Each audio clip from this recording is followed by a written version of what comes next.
because I wouldn't probably be here if it weren't for William Allen White. I don't mean I wouldn't be standing here today. I mean I probably wouldn't exist.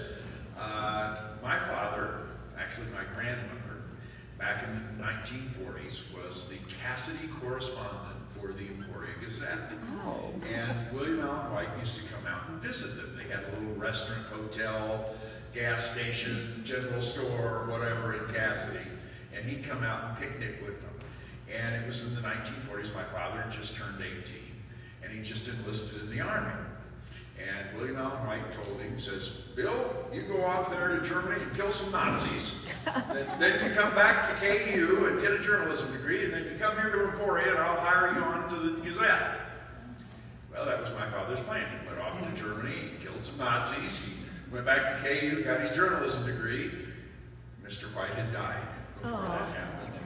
So my father was sitting around in 1948 when he got out of journalism school. He even worked in Kansas City as Mr. White had done. He actually did graduate from KU, unlike Mr. White. And he tried to say, well, what can I do? Where could I go that would be similar to the Emporia Gazette? And he settled on the Marion, what at the time was the Marion Record Review, which had a long tradition of having been run by E.W. Hoke, who was known as a great orator. And he also, like Mr. White, had run for governor of Kansas. Unlike Mr. White, he won. Hoke Auditorium at the University of Kansas is named after him. So he settled to go to the Hoke publication, run by Wharton Hoke, E.W.'s grandson. And it was a cool situation for him. That was 1948. That's where he met my mother.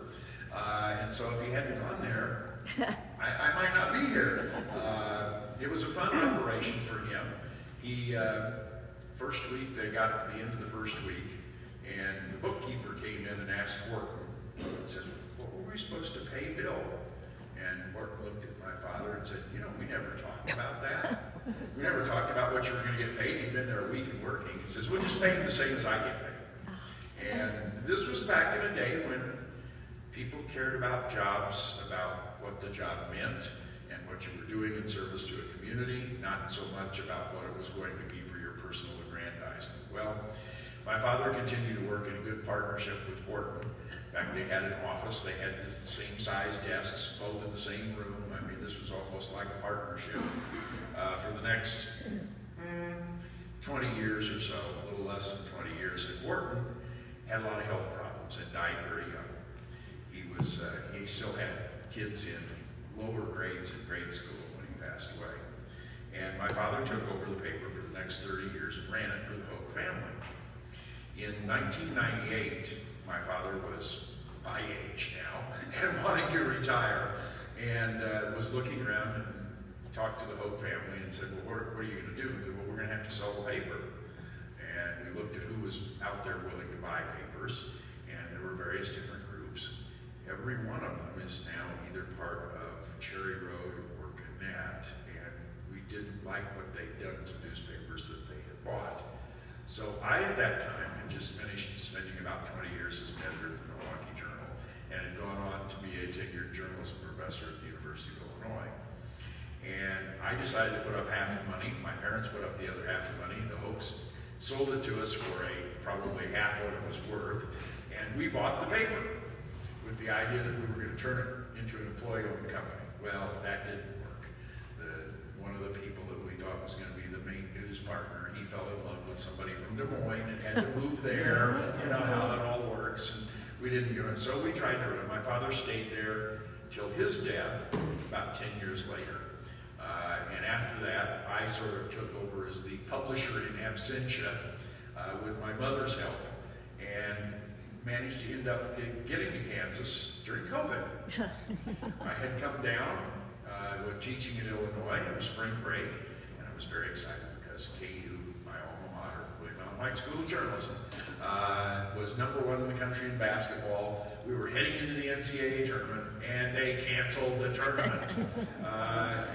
So I went down to Kansas, went down to visit my mother over spring break. Fortunately, I wasn't sure what the weather was going to be, so I'd taken a little extra tight, long sleeve shirts, short sleeve shirts, and I'd taken my cat too, because I got stranded there. Couldn't go back to Illinois because of the COVID restrictions.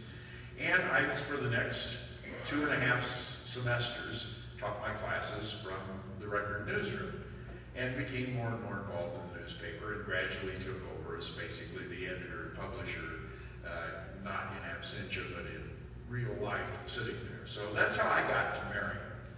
And still am looking for somebody to take over the paper at some point, because I'm now at the age that my father was when he was trying to do it. But the interesting thing, and it turns out that it probably, the raid that tried to put us out of business may have been what kept us in business for a long time. Because it starts, and I'll start at the beginning, it started very early on it was a hot August morning, about 2 years ago. And I was sitting at home with my mother. She moved into this house one day before I was born. So she lived in the house for 70-some years. And I was sitting there working, and of course in the best traditions of after COVID, I was still in my pajamas. And doorbell rang, and Alexa wanted, somebody was at the front door, and I'm going there looking out, so you see me in my pajamas, walking up to the front door. And when I got there were a couple of police officers who said they were there to take all my electronic devices. Now, in fact, they weren't there to take my electronic devices. Their warrant said that they were allowed to examine them, and if they found evidence of something, they could take them. They never examined them. They just took them. What I didn't know was, simultaneous to this, there were other officers raiding our newspaper office and the home of the city's vice mayor. And they were going down,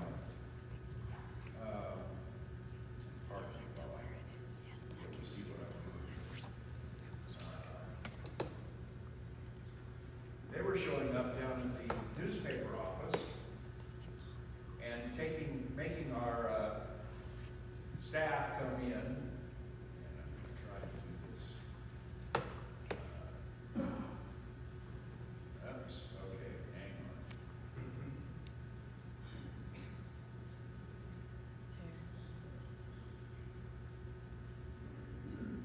They came to the newspaper office and came in, and that's one of our reporters reading her rights. By the way, the police chief couldn't remember what the rights were. I don't know whether he'd never watched the TV police show or not, but I think everybody in this room could probably recite the Miranda rights. He forgot them. But they came in and talked to individually looked at the reporters. They made them go outside in 100-degree heat, by the way, and sit outside. And then they came back in and they tried to search. They tried to do what the search warrant said and search for preview search of the computers to determine whether there's anything on them that they should look at. They weren't particularly smart about doing Boolean searches. The first search they did, first of all, they did it on the computer that's behind that one that the guy in the blue shirt is talking about is our file server. And if you want to search something, you do it on the server. They instead did it on another computer that was connected to the file server, which slowed it way down. But their search terms were ridiculous. The first search they tried was for the word Kansas. They found quite a few files. Then they searched for DOR, which stood for Department of Revenue, which is where we were accused of getting a document from. Except they didn't do it as a word or an abbreviation, so most of what they got was ads for Finding Dory and things of that nature. One of the big things that kept coming up a lot in it was the haunted hotels of Arkansas, which was a clip that some job seeker had sent us to show that they could write features. They found that a lot. They found the logo for the judicial district. They found a bunch of other things. They found the vice mayor's son's honor roll listing from when he was in high school 20 years earlier, a bunch of things. But they didn't find anything. They just decided, well, at that point, we're just going to take them home.